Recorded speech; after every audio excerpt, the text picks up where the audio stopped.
NACL அங்கீகரிக்கப்பட்ட கல்வி நிலையம். உங்கள் கல்வி கனவு நிறைவேறும் இடம். Sathyabama institute of science and technology, Chennai. KV கிட்ட கேட்டிருக்காரு, இந்த படத்தில் மாதிரி ரோல் இருக்கு, இந்த நடிகனா இல்லை ஜெகனா அப்படின்னு கேட்டிருக்காரு.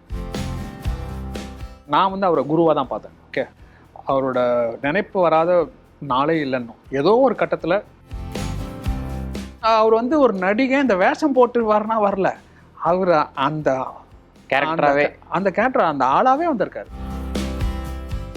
நான் வணக்கம். வணக்கம் சுதர்ஷன், சொல்லு எப்படி இருக்க? நல்லா இருக்கேண்ணா, எப்படி இருக்கீங்க? I am fine, thank you. சூப்பர்ண்ணா. ஸோ இந்த மாதிரி ஒரு பெரிய படத்தில் உங்களை நான் பார்க்குறதுன்றது ரொம்ப சந்தோஷமாக இருக்குது. ஸோ நிறைய விஷயங்கள் இந்தியன் 2 பற்றியும் இந்தியன் 3 பற்றியும் கேட்டு தெரிஞ்சுக்க போகிறோம். ஸோ அதுக்கு முன்னாடி கொஞ்சம் ஃப்ளாஷ்பேக்லேருந்து வரலாம். லைஃப் எப்படி போயிட்டுருக்கு? Life is good. Life is always been good. I think நான் வந்து life is what you make of it. So நான் வந்து என் லைஃப் பிரின்சிபலே வந்து I always make best use of life and times. அதனால் கஷ்டகாலத்தில் கூட இல்லை, life is always been good. So it's exciting. KV Anand sir படங்கள்லாம் நீங்கள் இருப்பீங்க அப்படின்ற ஒரு இது இருக்குது. அது இல்லாமல் நீங்கள் நிறைய படங்களை நடிச்சிட்டு இருந்திருக்கீங்க. ஒரு ஸ்கிரிப்ட் உங்களை நோக்கி வருது அப்படின்னா, நீங்கள் நடிக்க ஆரம்பித்த டைமில், நீங்கள் டெலிவிஷன்ன்றது நம்ம பற்றி பேசுவோம், நடிக்க ஆரம்பிச்சிருந்து ஒரு ஸ்கிரிப்ட் உங்களுக்கு வருது அப்படின்னா என்ன மாதிரியான கேரக்டர்ஸாக உங்களுக்கு பெரும்பாலும் வருது? இந்தியன் 2க்கான அழைப்பு வரும்போது எங்கே இருந்தீங்க, என்ன பண்ணிருந்தீங்க? சிம்பிள் தான். ஃபார் எக்ஸாம்பிள், நம்ம சினிமாவில் வந்து இல்லை, ஒரு படம் நடிச்சான்னு வச்சிங்களேன், உனக்கு அப்புறம் வர ரோல்லாம் அதே மாதிரி தான் வரும். And moreover it's not that வந்து சினிமா நான் வந்து 2010 முழு நடிகை. நான் இட்ஸ் நாட் தட் நான் வந்தபோது நிறைய படம்லாம் இல்லை, நான் வர படத்தெல்லாம் ஒத்துப்பேன்.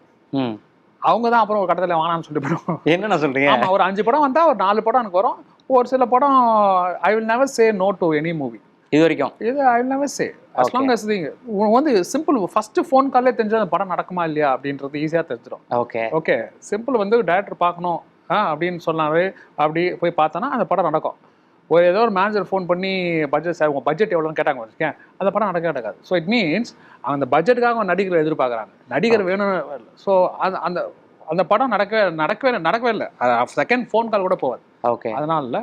பட் நான் வந்து மவுண்ட் ரோடில் காரில் ஒரு நாள் போயிட்டுருக்கேன், எனக்கு ஒரு ஃபோன் வருது. பப்புன்னு ஒருத்தர் ஃபோன் பண்ணுறேன். பப்பு வந்து எங்கள் டைரக்டர் சங்கரோட அக்கா பையன். அந்த படத்துக்கு அப்போ அந்த படம் ஆரம்பிக்கும் போது அவர் தான் அசோசியேட். ஃபோன் வருது, இது மாதிரி சங்கர் ஆஃபீஸ்லேருந்து ஃபோன் பண்ணுறோம், உங்களை டைரக்டர் பார்க்கணுன்றாரு, எப்போ வராங்க அப்படின்னு. நான் சொன்னேன், இப்போ அட்ரஸ் கொடுங்க, இப்போ கிளம்பி வரேன், ரோட்டில் தாக்குறாங்க, நாங்கள் கூப்பிடும் போது வாங்க அப்படின்னாங்க. So next day I go. And நான் போகும்போது எனக்கு பெருசாக எதிர்பார்ப்பெலாம் இல்லை, ஏன்னா அது வந்து இந்தியனுக்காக பண்ணுறாங்க கூட எனக்கு தெரியாது. ஓகே. ஆனால் போடும்போது I knew it was Indian 2ன்னு சொல்கிறாரு. So I was waiting. So இதுதான் இது நீங்கள் எப்படி பண்ணுவீங்க, ஆடிஷன் பண்ணுங்க. ஆடிஷன் நடந்துச்சு அப்படின்னு சொல்லுவாருன்னா நான் எதிர்பார்த்தேன். ஐ வாஸ் வெயிட்டிங், ஆடிஷன் பண்ணுங்க. பட் சங்கர் பண்ணிட்டு சரி அப்படின்ட்டார். ஸோ எனக்கு வந்து ஆச்சரியம், அப்படியா இந்த ரோல் எனக்கு தரீங்களா, ஆடிஷன்லாம் பண்ணலையா, இல்லை அப்போ நிஜமாக சொல்கிறீங்க, ஆடிஷன்லாம் வேணா இல்லை, நான் உங்கள் படம்லாம் பார்த்துருக்கேன், நீங்கள் நல்லா பண்ணுறீங்க அப்படின்னு. ஸோ நான் உள்ளே போய் போகிறேன், 10 நிமிஷம் கழிச்சு ஐம் பார்ட் ஆஃப் காஸ்ட். எப்படி இருந்துச்சு? எதை பார்த்துட்டு சங்கர் சார் உங்களை கூப்பிட்டாங்க? ஏதாவது நீங்கள் கேட்டிங்களா? அதெல்லாம் இல்லை. ஐ திங்க் அதுக்கப்புறம் நடிக்க ஆரம்பித்ததுக்கு அப்புறம் ஒரு வருஷத்துக்கு அப்புறம் கேள்விப்பட்டேன், என்னென்னா இந்த ரோல் கேரக்டர்லாம் அப்படின்னு இருக்கு. ஸோ நானும் இன்னொரு நடிகரும் இருந்திருக்கோம். அசிஸ்டன்ட் டைரக்டர் பிரபு இருக்கார். பிரபு வந்து மிஸ்டர் சங்கரோட ஏடி. அவர் கூட நான் ஒரு படம் பண்ணியிருக்கேன், அவர் படம் கருப்பம்பட்டி பண்ணியிருக்கேன். ஜெகன் கரெக்டாக இருப்பார் அப்படின்னாரு. பட் அவர் வந்து கேவிக்கு ஃபோன், இதெல்லாம் எனக்கு அப்புறம் தான் தெரியும். Okay, that is many after 1.5 years கழிச்சு தான் நடந்திருக்குன்னு தெரியும். இது என்னன்னா சம்மந்தப்பட்டவங்க 2 பேருமே அதை என்கிட்ட சொல்லலை. ஸோ அங்கே ஃபோன் பண்ணி கேவி கிட்ட கேட்டிருக்காரு, இந்த படத்தில் மாதிரி ரோல் இருக்குது, இந்த நடிகனா இல்லை ஜெகனா அப்படின்னு கேட்டிருக்காரு. ஸோ கேவி வந்து 1/2 மணி நேரம் பேசியிருக்காரு. அப்போ சங்கர் சொல்லியிருக்காரு, நீங்கள் யாரை பற்றியுமே இவ்வளோ நேரம் பேசினதே இல்லையே, சரி விடுங்க, நாங்களே கூப்பிட்றோம். அப்போ கேவி சொல்லியிருக்காரு, நான் அவனை ஃபோன் பண்ணி வர சொல்லிட்டேன், அவங்கள பார்க்க சொல்லிட்டேன். இல்லை நாங்கள் பண்ணுறோம். ஸோ அதுக்கப்புறம் தான் அந்த ஃபோன் வந்திருக்கு. ஆனால் என்னென்னா, ஸோ இந்த 10 நிமிஷம் கழிச்சு நான் OMRல அங்கே ECRல அங்கே ஆஃபீஸு வெளியே வரேன். ஃபஸ்ட்டு ஃபோன் கால் நான் கேவிக்கு தான் பண்ணுறேன். Because I want to share with them. I tend want to share with anyone else other than KV. நான் வந்து வழக்கமாக சொன்னால் சொல்லலாம், குடும்பத்துக்கு சொல்லியிருக்கலாம், இல்லை எங்கள் அம்மா யார் வேணால் சூஸ் பண்ணியிருக்கலாம். But I don't know why. Maybe அவர் இன்னொரு 3 வருஷம் 2 வருஷத்தில் என்னை விட்டு போயிடுவாருன்னு எனக்கு மனசு பட்டு தான் நான் தெரில. நான் அவருக்கு தான் ஃபோன் பண்ணுறேன், கேவிக்கு சொல்கிறேன், அப்படியா வெரி குட்ரா, குட் ஆப்பர்ச்சுனிட்டி, நல்லா யூஸ் பண்ணிக்கோ, ஆல் தி பெஸ்ட் அப்படின்னா. அதுக்கப்புறம் 2 வருஷம் உயிரோடு இருந்தாருன்னு நினைக்கிறேன். ஒரு வாட்டி கூட நான் தான் அவனை பற்றி சொன்னேன் அவர் சொல்ல. Not at my director KV Shankar sir இந்த மாதிரி கேட்டேன், அவர் சிபார்ஸ் பண்ணனால தான் அவனுக்கு கொடுத்தான்னு அவரும் சொன்னார். லெஜெண்ட்ஸ் தான்ன்றது தான் சொல்ல முடியுது. அதனால தான் மேன்மக்கள் என்றுமே மேன்மக்கள். சார் படங்களை உங்களை பார்த்துருக்கோம். இப்போ நீங்கள் சார் பற்றி பேசினால, கேவி சார் பற்றி பேசினால, நீங்கள் இப்போது சார் எவ்வளோ மிஸ் பண்ணுறீங்க? நீங்கள் அவரோட படங்கள் நீங்கள் நிச்சயமாக இருந்திருப்பீங்க. இப்போ இந்தியன் 2 இவ்வளோ பெரிய ப்ராஜெக்ட்டு, இந்தியன்ற ஃப்ரான்ச்சைஸ்குள்ளே நீங்கள் இருக்கீங்க. ஸோ கண்டிப்பாக சந்தோஷப்பட்டிருப்பார் உங்களை பார்த்து. இல்லை ஐ திங்க் என்னென்னா 100% ஏன்னா இந்த படம் என்ன ஆகுது ஆர்வம் எனக்கு வந்து கேவிக்கு இருந்தது. ஏன்னா லாக்டவுன் டைமில் வந்து என்னை கேட்பாரு, என்னடா வாட்ஸ் ஹேப்பனிங் கேவின்னு.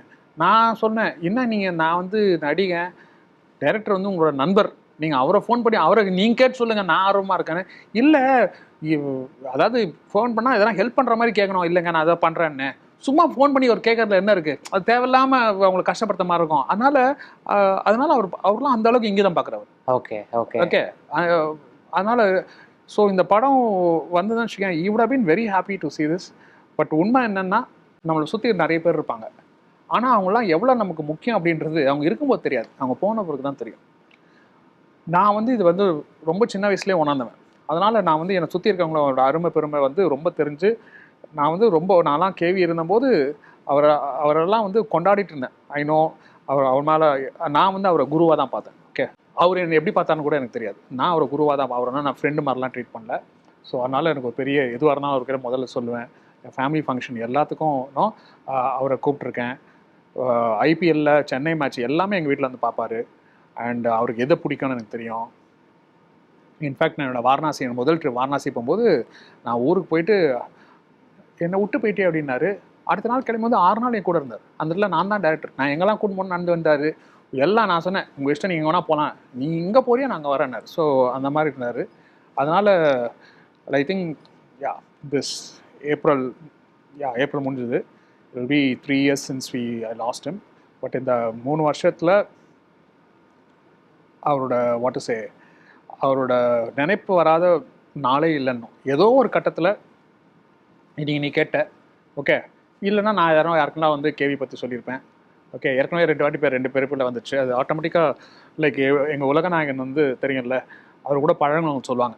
அவர் ஒரு நாளைக்கு ஏதோ ஒரு கட்டத்தில் கே பாலச்சந்திர பற்றியும் நாகேஷ் பற்றியும் பேசாமல் இருக்க மாட்டார். அது தெரியுமா? அது யாருக்கும் அவர் கூட இருக்கணும்னு தெரியும். நான் 18 நாள் தூங்கான கூட இருந்தேன். அவர் சொன்னார், சப்போஸ் அவங்க என்னங்கன்னா மறந்துட்டாங்கன்னா டைம் டேப் போகணும். ஐயோ என்ன 5 மணி ஆச்சு, நீங்கள் நம்ம நாகேஷை பற்றி கேவி பற்றி ஒன்று பேசலன்னு சொல்லி நான் பேசுவோம். அதாவது எங்கள் உலகநாயகன் வந்து குரு பக்திக்கு ஒரு மொத்த அடையோட யோசிச்சு பாருங்கண்ணே. கேவி இறந்தாரு குரு, கவிதால செல வைக்கலைங்க, ராஜ்கமல்ல தான் வச்சிருக்காங்க. கவிதால செல வைக்கல. அவர் சிஷ்யன், அவரு தான் உலகநாயகன் தான் அவர் ஆஃபீஸில் வச்சிருக்காரு. அதனால அவர் குரு பக்திக்கு வந்து பெரியது. எனக்கு வந்து அப்போ நான் நினச்சேன், இதெல்லாம் வந்து படிச்சு பார்க்கும்போது இல்லை, ஐ திங்க் நம்ம அந்த மாதிரி இருக்கணும்யா, நமக்கு வந்து தலைவன் இருக்கான். அப்படி தான் நான் கேவியை பார்த்தேன். நான் அப்படி தான் கேவியை நினச்சிருந்தேன். கேவி அப்படி தான் நடத்தணும். என்னோட பெரிய ஆசையே என்னென்னா, அவர் நேருக்கு நேர் வந்து காப்பான் வந்த டைமில், அது முடிஞ்ச டைமில் நேருக்கு நேருக்கு வந்து 25 வருஷம். தேன்மாவின் கொம்பத்து, தேன்மாவின் வந்து முத்தோட ஒரிஜினல் அவர் தான் கேவி தான் கேமரா நேஷனல் அவார்டு வாங்கினார். So I want to celebrate is 25 years. ஆனால் அது கேவி வந்து போய் சொன்னால் ஒத்துக்க மாட்டார். KV is not that type. எனக்கு என்ன நீங்கள் எவ்வளோ பண்ணுறீங்க? ஸோ அதனால் காப்பான் ஆடியோ லான்ச்சில் பண்ணும்போது நான் தான் ஆடியோ லான்ச் பண்ணேன். ஆடியோ லான்ச் ஒரு ப்ரெஸ் மீட் லாஸ்ட் படத்துக்கு முன்னாடி இது மாதிரி ஒரு ப்ரிண்ட்டில். அப்போது அதுக்கு ஒரு சின்ன முத்தாய்ப்பாக நான் வந்து ஒரு ஷாலில் போட்டு பண்ணேன். பட் அதை பெருசாக பண்ண இருந்தது. நான் அதுக்காக அவரோட சிஷ்யன் ரிச்சர்ட் கிட்டேயும் சவுந்தர்கிட்டலாம் பேசி இதை நம்ம சேர்ந்து பண்ணோன்னா அவங்களாம் ஓகேன்னு தான் சொன்னாங்க. பட் நிறைய விஷயங்கள் மாறி போச்சு. ஐ திங்க் மேபி அவருக்கு தெரிஞ்சு போச்சுன்னு நினைக்கிறேன். இருந்தால் அதெல்லாம் பண்ணி நம்மளை எம்பாரஸ் பண்ணுவாங்க. ஏன்னா KV is very shy type. அதனாலேயே அவர் கிளம்பி போயிட்டாருன்னு நினைக்கிறேன். கண்டிப்பாக இந்த படம் ரிலீஸ் ஆகும்போது கேவி ஆனந்த் சார் வந்து உங்களை மேலேருந்து பார்த்துட்டு இருப்பாரு. I always believe, I think I still believe. ஏன்னா என்னோட க்ரியேட்டிவ் லைஃப்பில் அவர் போனதுக்கப்புறம் தான் நான் வந்து ஒரு மைக்ரோ சீரீஸ் எழுதி டைரக்ட் பண்ணேன் ப்ரூக்காக. இட்ஸ் கால்ட் ஆனந்தம் ஆரம்பம், ஹாட் ஸ்டாரில் இருக்குது. And 2022 I won 6 awards for it.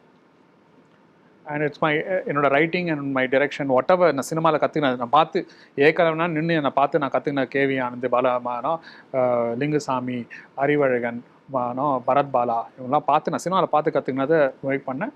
நான் வந்து ரொம்ப என்ஜாய் பண்ணி பண்ணேன்.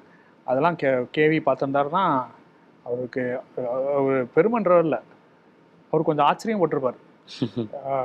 ஏன்னா அவரை மீட் பண்ணும்போதெல்லாம் நான் ஸ்கெட்சிங்லாம் பண்ண ஆரம்பிக்கல, கடந்த 6 வருஷமாக தான் பிக்கப் பண்ணேன். ஓகே. ஸோ அதை புக்கெலாம் பண்ணும்போது காப்பேன். அவருக்கு ரொம்ப ஆச்சரியமாக இருக்கும். ஏன்னா எப்போவே வரைஞ்சா பரவாயில்ல, இவங்க மீட் பண்ணும்போது அந்த பழக்கமே இல்லை. 6 வருஷத்துக்கு அப்புறம் தான் அதை முன்னால் தான் பண்ணதுனால ரொம்ப ஆச்சரியமாக பார்ப்பாரு. எனக்கு அவர் ஆச்சரியமாக பாருங்க எனக்கு தெரில. ஏன்னா என்னோட ஸ்கெட்செல்லாம் அவருக்கு அனுப்பிச்சதெல்லாம் அவரோட ஃப்ரெண்டுக்கு ஆர்ட் டைரக்டர் கிரண் காட்டுவார்.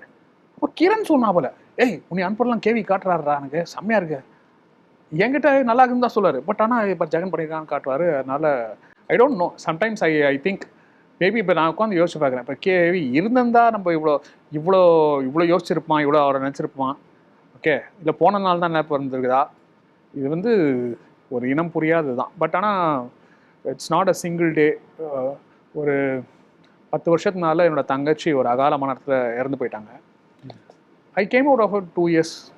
கஷ்டம் தான், ஏன்னா தங்கச்சி கல்யாணம் பொண்ணு 2 வருஷத்தில் முடிஞ்சு போச்சு. பட் கேவியோட இழப்புலாம் போவாது. ஏன்னா அது நம்ம நினச்சிப்போம் போய்டும். ஏன்னா இன்றைக்கி வந்து இப்போ யோசிச்சு பாருங்க, நண்பர்கள் வேலை யாரோ எடுத்து பண்ணி ஒரு சினிமாவை பற்றி, ஒரு ஐடியாவை பற்றி, ஒரு பொது விஷயத்தை பற்றி, ஒரு இதை பற்றி எடுத்து பேசி என்னன்னு கேட்கறதுக்கு அந்த ஸ்தானத்தில் ஒரு ஆளே போயிட்டாங்க. அந்த ஸ்தானத்தை யாருமே ஃபில் பண்ண முடியல. யாரும் பண்ண முடியல. அவர் ஸ்தானத்தில் பல பேர் இருக்காங்க. ஆனால் அவங்க எல்லாம் வந்து நான் ஃபோன் பண்ணால் எடுப்பாங்களா? இல்லை. அண்ட் கேவி வந்து நான் எதனா மெசேஜ் அனுப்பிச்சேன்னா, இந்த லாஸ்ட்டு இப்போ 2008 அவர் மீட் பண்ணேன். அன்டில் இவெண்ட் இன்னும் 2021. ஓகே, அதனால நான் எதனா மெசேஜ் பண்ணால் you will always call me back. You will never message back, you will always call. அவன் அதை பார்த்தேன் சொன்னேன். வாய்ஸ் நோட் கூட அனுப்ப மாட்டார், ஃபோன் பண்ணி தான் பேசுவார். ஒரு குரு பூர்ணிமா அன்றைக்கி அவருக்கு மெசேஜ் அனுப்புகிறேன், இந்த மாதிரி அவங்க ஃபோன் பண்ணால் அவங்களுக்கு ரொம்ப எம்பாரசிங்காக இருக்கும், நல்லா அனுப்புகிறேன், என் குரு ஸ்தானில் இருக்கீங்க, குரு பூர்ணிமானிக்கு ரொம்ப நன்றி, நீங்கள் சொல்லி கொடுத்ததும் உங்ககிட்ட கற்றுக்கிட்டதுக்கும். அதுக்கு தான் ஃபஸ்ட் டைம் அவர் வந்து thank you, wish you all the best அப்படின்னு அனுப்பிச்சார். எல்லாருக்குமே ஆசை இருக்கும் சார் டைரக்ஷனில் நடிக்கணும் அப்படின்ட்டு. மணி சார், சங்கர் சார், நம்ம தமிழ் சினிமாவில் ஆஸ்தானமாக பார்க்குறவங்க. ஸோ ஃபஸ்ட்டு ஷார்ட்டு யார் கூட இருந்துச்சு, என்ன? இப்போ தான் நடந்த மாதிரி ரொம்ப நல்லாவே ஞாபகம் இருக்குது. ஏன்னா நான் வந்து I always value the life that I get. இந்த படம் ரிலீஸுக்கு அப்புறம் நான் தெரில அப்படிலாம் இல்லை. Maybe I know I mean a very important movie that இது வந்து காண கிடைக்காத ஒரு சந்தர்ப்பம். டைரக்டர் சங்கர் படத்தில் நடிச்சிட்ருக்கேன். என்னோடய முதல் படம், முதல் நாள் வந்து இங்கே ஃபிலிம் சிட்டியில் தான் நடக்குது. ஓகே, அண்டு எனக்கு வந்து எப்பவுமே இருக்குது, படம் ஆரம்பிக்கும் முதல் நாள் எந்த டைரக்டராக இருந்தாலும் நான் போய் அவர் கை பிடிச்சி வணக்கம் போட்டு தான் ஆரம்பிப்பேன். ஓகே, ஏன்னா இப்போ சினிமாவில் டான்சர்ஸ்லாம் இருக்காங்களே, ஒரு பாட்டு ஆரம்பிக்கிறதுனால ஃபஸ்ட்டு போய் எல்லாருக்கும் எல்லா டான்ஸரும் எவ்வளோ சீனியர் டான்ஸராக இருந்தாலும் சரி, வாத்தியாருக்கு மாஸ்டருக்கு போட்டு தான் அனுப்பாங்க. அதே மாதிரி வணக்கம் மட்டும் தான் போவாங்க. அது வந்து ஒரு ட்ரெடிஷன். லைக் எப்படி டான்ஸ்லேயோ பாட்டுலையோ. சினிமாவில் மட்டும்தான் அந்த இதே இல்லை. நான் தேட்டர்லேருந்து வந்தவன், தேட்டர்லேயும் அது கிடையாது. ஸோ இதெல்லாம் பார்க்கும்போது ஐ செட், நீ யாரை வணங்குற? டான்சர்ஸ்க்கு டான்ஸ் மாஸ்டர் குரு சார்ந்திருக்காரு. இப்போ எனக்கு என் டைரக்டர் தான். ஆனால் நான் சொன்னேன் என்னோட சின்ன வயசு பசங்கள்லாம் பண்ணியிருக்காங்க, அவங்க எல்லாருக்கும் போட்டு பண்ணுவேன். டைரக்டர் எங்கே இருக்கிற தெரியலன்னு தேடி கண்டுபிடிச்சி, ஏன்னா செட்டப்பே பெரிய செட்டப். நான் மட்டும்தான் நடிகர். ஓகே, நான் மட்டும்தான் நடிகர். அதுக்கப்புறம் தான் சித்தார்த் வருவாப்புல. போய் கை வர்றேன். எனக்கு தெரியும் அந்த தருணம், அவர் கை பிடிச்சி அவர் வணங்கும் போது இது வந்து என் வாழ்க்கைக்கான, ஓகே, என்னோட மாறுதலுக்கான, இல்லை என்னோட மகிழ்ச்சிக்கான மிகப்பெரிய வணக்கமாக நினச்சேன். அதை வந்து ஸோ ஆனால் ஐரானிக்கல் என்ன தெரியுமா, இதெல்லாம் நினச்சேன். ஆனால் அந்த சீனே வந்து சித்தார்த் என் மூஞ்சில் வந்து குப்பையை தூக்கி போட்டுருவான். அதான் சீனா? ஓகே, அதான் என் சீனு. ஓகே, அது படத்தில் பாருங்கள், ரொம்ப முக்கியமான சீனு. அண்ட் ஃபுல் செட்டப், அந்த ஹோல் செட்டப்பை ஒரு நாள், இன்ஃபேக்ட் அது ஒரு ஷாட் தான், சித்தார்த்துக்கு ஒரு ஷாட் தான், முடிச்சுட்டு கிளம்பி போயிட்டாப்புல. ஒரே ஷாட் தான் அவனுக்கு, ஒரு ஷாட்டாக 2 ஷாட்டை தான். அந்த ஹோல் சீன் ஒரு நாள் ஃபுல்லாக இருந்தான். அண்ட் குப்பையை போட்டது. ஸோ படம் வந்து அதை பற்றி நிறைய சொல்லலாம். ஓகே, கமல் சார், நீங்கள் ஆல்ரெடி சாரோட ஒர்க் பண்ணியிருந்தாலும் இப்போ இந்தியன் நம்ம வந்து நீங்கள் சின்ன வயசில் பார்த்துருந்துருப்பீங்க, இந்தியன் தாத்தா மறுபடியும் வராரு அப்படின்போது சங்கர் சாரே வந்து எல்லா இடத்துலையும் பேசும்போது அப்போ பார்க்கும்போது என்ன சிலிர்ப்பு இருந்ததோ அதே ஒரு சிலிர்ப்பு தான் இப்போ அவர் இந்தியன் தாத்தாவாக வரும்போது எனக்கு இருந்ததுன்றாங்க. ஸோ நீங்கள் அது தேட்டரில் பார்த்துருப்பீங்க, இப்போ கூடயே பார்த்துருக்கீங்க. இல்லை நான் சொல்கிறேன் அது சிலிர்ப்புன்னா, ஃபார் எக்ஸாம்பிள் 18 நாள் தூங்காவனத்தில் கூட இருந்தேன். அவர் கூட உட்காந்து 18 நாளும் அவர் கூடவே இருந்தேன். ஏன்னா சிம்பிள் செட் ஃபிலிம் அது. அவர் கூட சீன் கம்மியாக இருந்தாலும் உட்காந்து பேசுறது, உட்காந்து 18 நாள் பேசினதுல எல்லாம் உட்காந்து எது ஒன்று விடாமல் அவர் என் பார்வையிலேருந்து போவே இல்லை. ஓகே, இப்போது டாக்டர் சங்கர் சொன்னார்ல சிலிப் இருந்துச்சுன்னு, அதை நான் சொல்கிறேன். என்னோட சிலிப் எப்படி இருந்துச்சு, ட்ரிப்ளிகேனில் தான் ஃபஸ்ட்டு இந்த படத்துக்காக நாங்கள் அடிக்கிறோம். அப்போ தான் இந்தியன் தாத்தா வராரு. ஓகே, செட்டுக்கு வராரு. அவர் வராரு. நான் பார்த்து நினைக்கிறேன், என்ன கமல்ஹாசன் திடீர்னு ரொம்ப ஓல்ட் ஆகிட்டாரு, ரொம்ப வயசானவராக இருக்காரு அப்படின்னு நினைக்கிறேன். Become so weak, is become so ஓல்டுன்னு நினைக்கிறேன். 2-3 ஷாட் எடுக்கிறாங்க. ஓகே, ஷாட் எடுத்துட்டு ஒரு ஷாட் ஓகே பண்ணிட்டாங்க. அப்புறம் கமல் இல்லை தப்பாக பண்ணிட்டேன், வாக் சரியாக வரல. என்னோட அடி முட்டால் மனசுக்கு அப்போ தான் தெரியுது அவர் கமல்ஹாசனா செட்டுக்குள்ளே அவர் சேனாதிபதியாக வந்திருக்காரு. அந்த வாக்கு யாருக்கும் அந்த ஷாட் இது வரைக்கும் தான் இருக்குது. அந்த வாக்கு சேனாதிபதி வாக் பண்ணலன்றதுக்காக இன்னொரு ஷாட். அப்போ தான் ஸ்க்ரீனில் நான் பார்க்குறேன், மானிட்டரில் பார்க்குறேன். ஆமாம் இல்லை, அவர் இப்படி நடந்தால் அது எப்படி தெரியுமா கண்டுபிடிச்சாரு, மானிட்டரில் பண்ணும்போது இந்த வாக். ஏன்னா அவர் வரும்போது அப்போ தலை அவர் பாடி லாங்குவேஜ் வர மாதிரி இருக்கும். அந்த வாக் பண்ணால் தான் பாடி லாங்குவேஜ் வர மாதிரி இருக்கும். Okay, what I saw on set is not Kamala Hassan, it's சேனாதிபதி. That's why he looked old. It took me. அதுதான் டைரக்டர் வேற மாதிரி சிலிப்பாக பார்த்தாரு. எனக்கு அதான் then I realized bloody அவர் வந்து ஒரு நடிகை இந்த வேஷம் போட்டு வரல, அவர் அந்த கேரக்டராகவே அந்த கேரக்டர் அந்த ஆளாவே வந்திருக்காரு. சாருக்கு உங்களுக்குமான கான்வர்சேஷன் நீங்கள் தூங்காவனத்திலே சரி, இப்போ இந்தியன் 2ல நிறைய டைம் என்னன்னா அன்ஃபார்ச்சுனேட்லி எனக்கு ஐ வாஸ் வெரி ஃபார்ச்சுனேட், தூங்காவனத்தில் நிறைய கிடைச்சது. ஓகே, எல்லா விதமான கேள்வியும் கேட்டீங்களா? எல்லாம் கேட்டேன். குணா படம், ஏன் குணா படம்லாம் அருமையான படம், எல்லாம் இப்போ தூக்கி ஆடுறாங்க, அப்போ வந்து ஹைட் ஆஃப் இட்ஸ் சயின்ஸா, அது ஏன் சரியா போடலாம்? அது ரொம்ப சிம்பிளாக இல்லை ஜெகன், அந்த படத்தில் நிறைய ஃப்ளாஸ் இருந்ததுன்றார் அப்படின்றாரு. எல்லாம் கேட்டேன். பட் இந்த படத்தில் வந்து அஃப்கோர்ஸ் நிறைய சீன்ஸ் கூட இருக்கும்.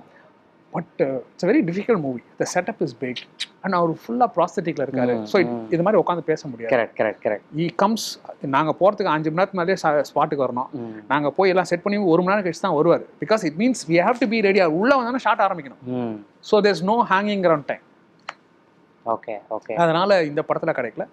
பட் வாட் எவர், அதனால் என் ஷூட்லாம் முடிஞ்சு எனக்கு ஷூட் ஆகாத அன்றைக்கி இந்த படத்தோட லாஸ்ட் காட்சி எடுத்துருந்தாங்க செட்டில். அப்போ நான் சங்கர் பார்த்தவங்களெல்லாம் பார்த்து ரொம்ப நாளாக ஆச்சு சொல்லி நான் போய் பார்த்து அப்போ அண்ணன்னு பேசிட்டு இருந்தேன். ஏன்னா அப்போ அவர் நடிகர், நான் நடிக்கல. அவர் ஃப்ரீ டைமில் உட்காந்துருக்காரு, ஏசி ஃப்ளோரு. அப்போது குவிண்டன் டேரண்டினோ ஒரு புக் எழுதியிருந்தார். இட்ஸ் அ நான் fiction book. It's called cinematic speculation. அந்த புக்கு நான் வாங்கி படிக்கிறேன். அவர் சொல்கிற விஷயங்கள், சொன்ன புக்கு எதுவுமே எனக்கு தெரில, புதுசாக இருக்குது. அப்போ நினச்சேன், இந்த புக்கை படித்து என்ஜாய் பண்ணி புரிஞ்சுக்க 2 பேர் தான். ஒன்று எங்கள் உலகநாயகன், இன்னொன்று சித்தார்த்து. ஸோ சித்தார்த்துக்கு நியூ இயர்க்கு வாங்கி கிஃப்டாக கொடுத்தேன். ஸோ உலகநாயகனுக்கு அந்த புக்கை வாங்கி போய் கொடுத்தேன். வாங்கிட்டு வந்து கொடுக்குறேன். அவர் அந்த புக்கை பார்த்த உடனே குவிண்டன் டேரண்டினோ பற்றி கதை ஆரம்பிக்கிறார். குவிண்டன் டேரண்டினோ ஏதோ ஒரு இன்டர்வியூவில் இந்தியன் ஃபிலிமில் 2D அனிமேஷன் யூஸ் பண்ணியிருந்தாங்க. ஆளவன் தான் ரெஃபர் பண்ணியிருக்கேன். That was his idea. He does it in what is a Kill Bill and உலகநாயகன் சேஸ் இட். அப்புறம் சொல்கிறாரு, அவர் எப்படி படம் பண்ண ஆரம்பிச்சு தெரியுமா? வீடியோ கேசட்டில் ஒர்க் பண்ணியிருந்தார். வீடியோ கேசட் பார்லரில் ஒர்க் பண்ணியிருந்தார். அப்போ படம் பார்த்து ஆர்வம் வந்து படம் டைரக்டர் ஆனார். அது அவருக்கு அவ்வளோ தெரிஞ்சது. சொல்லினே போகிறாரு, புல்லட் தெரியுமா, புல்லட்டில் வந்து இதுதான் ஃபர்ஸ்ட் கார் சேஸ் அப்படின்னு. புக்கை வாங்கிட்டாரு. And I know he like it because book எடுத்து போகிறாரு. Then he remembered, then he look back and he said thank you அப்படின்னா. I know, okay fine. So ரொம்ப சிம்பிள், ரொம்ப தான். And I wanted is autograph. So நான் வந்து அவரை பற்றி அவரோட பிறந்த நாளுக்கு ரைட்டர் சுகா ஒன்று எழுதியிருந்தார். அதை நான் வச்சுருந்தேன். ஐ திங்க் அதை அவர் படிக்கலன்னு நினைக்கிறேன். சுகா அவங்கள பற்றி எழுதினார், ரொம்ப நல்லா இருந்துச்சு அப்படின்னு சொல்லி வாங்கி அது ஃபுல்லாக படித்தார். 1/2 பக்கம் தமிழ் ஹிண்டோட 1/2 பக்கம் நான் சும்மா ஃபுல்லாக படிச்சுட்டு. ஸோ இதில் பெரும்பாலான சீன்ஸ் வந்து நீங்கள் சித்தார்த் சார், எங்களை பொறுத்த வரைக்கும் ஆன்சாம்பிள் காஸ் தான். நான் சித்தார்த்து, பிரியா அண்ட் ரிஷி, நாங்கள் தான் 4 பேர் தான். Of course Siddhartha is love interest, Rakul Preet இருக்காங்க probably thing, but everything happens within 4 hours. Indian 3லயும் உங்களோட போர்ஷன் இருக்குன்னு எதிர்பார்க்கலாமா? இந்த கேரக்டர் எல்லாமே சிம்பிளா சொல்லணும்னா கேட்கலாம், எல்லாம் கேட்குறேன். ஃப்ரெண்ட்ஸ் கீழே படம் இப்போ சொல்லலாம், தைரியமா சொல்லலாம். ஏய் நீ என்ன பண்றேன்னு. நாங்கள் கூப்பிட்டதுக்கு அப்புறம் தான் சேனாதிபதியே வராரு. நாங்கள் கூப்பிடலன்னா அவர் வரவே வந்திருக்கவே மாட்டாரு. அந்த அளவுக்கு எங்கள் முக்கியமான ரோல். ஸோ டெலிவிஷன் பற்றி பேசணும். உங்களை டெலிவிஷன் நாங்கள் பார்க்கறதில்ல. நீங்கள் இப்போ ஸ்கிரிப்டிங், ஆக்டிங் இதில் இருக்கீங்க. நான் ஸ்கிரிப்டிங் அதெல்லாம் இல்லை, சிம்பிள் திங். நான் நடிகன். டெலிவிஷனில் பார்க்கறதுல நீ யாரும் கூப்பிடல. ஓகே, என்னோட பெரிய ஷோ கனெக்ஷன் விஜய் டிவியில் பண்ணேன். அதுக்கப்புறம் விஜய் டிவிக்காக SR நோ பண்ணேன். ஓகே, தென் அதுக்கப்புறம் வரல. இல்லை லாஸ்ட்டாக மை ஜீல I did run baby run. Sorry, அதுக்கு முன்னால் கலைஞரில் ஐ டிட் இங்கே நான் சொல்லுது. Okay, which never did so well. But I did 20 episodes of Run Baby Run in Z, which was a good show, nice thing. But television, நமக்கு யாருக்குமே தெரில television how it works out. நான் பண்ண show எல்லாமே பெரிய show, எல்லாமே interesting. இன்னைக்கு கனெக்ஷனோட விஷயங்கள் எல்லாமே நிறைய ஷோவில் வருது. அது இல்லை, என் கனெக்ஷன் ஷோ யாரோ பண்ணால் அப்பா அந்த மாதிரி ஷோ விஜயோட பெஸ்ட் ஷோன்றாங்கல்லாம்ன்றாங்க. அதான் நான் சுமாராக இருக்கணும், என் ஒர்க்கும் நல்ல ஒர்க் தான். But no one has called me. I give thing, Vijay TV can call back, Z can call back, Sun. யார் கூப்பிட்டாலும் I am ready because I am like an IPL player, Sudarshan. நீ காசு கொடுத்து எந்த team யாரும் எடுக்கிறாங்கன்னா நான் அங்கே போய் ஒர்க் பண்ணுவேன். அதுதான். ஸோ என்னை யாரும் ஏன் எடுக்கலாம் நான் நம்ப. சீக்கிரமாக அழைப்புகள் நிறைய வரும். நீங்கள் இப்போ ஸ்கிரிப்ட் பண்ணிட்டு இருக்கீங்க, அடுத்தடுத்த படங்கள் உங்கள்கிட்ட எதிர்பார்க்குறோம். இந்தியன் 3 இருக்குது, வேற என்ன லைனப்பில் இருக்குது? ஒன்றுமே லைனப் இல்லை. ஸோ என்னோட லைனப் எல்லாம் வந்து இந்தியன் 2 ரிலீஸ்க்கு அப்புறம் தான். யாருன்னா பார்த்துட்டே பரவாயில்ல பையன் நல்லா தான் நடிக்கிறான் அப்படின்னு டேரக்டர் யாருன்னா தயவுசெய்து கூப்பிடுங்க. ஏன்னா அதுதான் வச்சுருக்கேன். ரைட்னா ஒரே ஒரு படம் முடித்தேன் போன டிசம்பரில், மாதவனோட அதிர்ஷ்டசாலின்னு. ஓகே, மித்ரனோட படம். Small role, nice role, I enjoy doing it. Okay, but I really நான் வந்து 2010 வேலையை விட்டு முழு நடிகை நான். அது என்னன்னா, அதான் நான் வந்து அட்வர்டைசிங்கில் இருந்தேன். I am very good in advertising. Okay, இப்போ 2 days back I won 3 awards, மேடிஸ் அவார்ட் நான் பண்ண க்ரியேட்டிவ் ஒர்க்குக்காக. பட் அந்த மாதிரி ஒர்க்கை விட்டுட்டு நான் வந்தேன்னா எனக்கு சினிமா மேலே இருக்க அபரிதமான காதல், ஓகே, அது மேலே இருக்க அந்த காதல் அண்ட் இதெல்லாம் பண்ணி அவனோட பேஷன் விட்டு வந்திருக்கேன். So this is my job and this is my full time job. So இது வந்து it's an open call to all my directors. Like audio லான்ச்சில் லோகேஷ் கனகராஜ் வந்திருந்தார் இந்தியா. அப்போ போன அந்த கேப்பில் ஹாய் சொன்னார். நான் சொன்னேன் ப்ளீஸ் என்னெல்லாம் நடிக்க கூப்பிடுங்கன்னா கண்டிப்பாக சார்னாரு. அவர் முகஸ்துதிக்காக சொன்னார், சபை எடுக்கிறதுக்காக சொன்னாரா என்னன்னு தெரில. பட் அது நீங்கள் சொன்னது உண்மையாக இருக்கட்டும். Please call me, I am here to do. You can always speak to my other directors. Jagan எப்படிப்பட்ட நடிகன்னு. Certainly I'm not a problematic actor because this is my job and I want more work. டன்னா. So Indian 2 பார்த்துட்டு நீங்கள் சொன்ன மாதிரி already நீங்கள் எவ்வளோ படங்கள் சூப்பராக உங்களோட பெர்ஃபார்மன்ஸ் கொடுத்துருக்கீங்க. இதுக்கப்புறம் நிறைய அழைப்புகள் வரணும். தொடர்ந்து உங்களுக்கு நிறைய படங்கள் நான் பார்க்கணும். டெலிவிஷன், சினிமா அப்படின்னு சொல்லி கலக்கிட்டு இருக்கணும் அப்படின்றது விகடன் சார்பாக விஷ் பண்ணுறோன்னா. ஸோ தேங்க்யூ ஸோ மச்ண்ணா. Keep entertaining. Thank you Sudharshan. Thank you so much. Vikatan நேயர்களுக்கும் மிகப்பெரிய தேங்க்ஸ். விகடன் என்னோட லைஃப்பில் வந்து it holds a special place. நான் வந்து விஜய் டிவியில் கடவுள் பாதி மிருகம் பாதி அப்படின்னு ஒரு ஷோ பண்ணிருந்தேன். அப்போ என்னோட முதல் இன்டர்வியூ ஒரு சின்ன இதில் நான் விஜய் டிவியில் வந்து ஒரு ஸ்போர்ட் எடுத்து ஒரு சின்ன ஆர்டிக்கல் வந்துச்சு, இந்த மாதிரி கடல் பண்ணின்னு. அதுதான் என்னை பற்றி ஒரு பத்திரிக்கை அந்த முதல் இது. அண்ட் அது இன்னும் வச்சுருக்கேன். அது மட்டும் இல்லாமல் விகடனோட 75வது வருஷத்துக்கு விகடன் எல்லாத்துக்கும் மேலே, ஓகே, அப்படின்னு ஒரு ஐடியா கிராக் பண்ணியிருந்தாங்க. அதுக்கான ஸ்கிரிப்டை எழுதி நடித்தது நான் தான். ஓகே. ஸோ 75 இது இப்போ இருக்கவங்க யாருக்கும் தெரியுமா அது தெரில. Okay, cameraman Saravanan, okay, Sundar C படம்லாம் எடுப்பார் இல்லையா, அவர் தான். லைக் சென்னை 28லாம் எடுப்பார் அந்த கேமராமேனு. அண்ட் அவர் தான் பண்ணார். And I wrote. நானும் மேதாவும் நடித்தோம். ஓகே, மாடல் மேதாவும். ஓகே, மேலே என் பேர் மேலே மணி. ஓகே, இவர் எல்லாத்துக்கும் மேலே கேட்பார், ஆனால் விகடனுக்கு மட்டும் மேலே கேட்க மாட்டார். ஏன்னா விகடன் எல்லாத்துக்கும் மேலே, அதுதான் idea. And I road the script and I acted. So Vikatan is special in my life. Thank you so much. ரொம்ப ரொம்ப நன்றி. ஜூலை 12 போய் படத்தை பாருங்க. UGC-யால் கேட்டகரி 1 அங்கீகரிக்கப்பட்ட கல்வி நிலையம். உங்கள் கல்வி கனவு நிறைவேறும் இடம். Sathyabama institute of science and technology, Chennai. Admission நடைபெறுகிறது. மேலும் விவரங்களுக்கு 9940058263 மற்றும் 9789822251.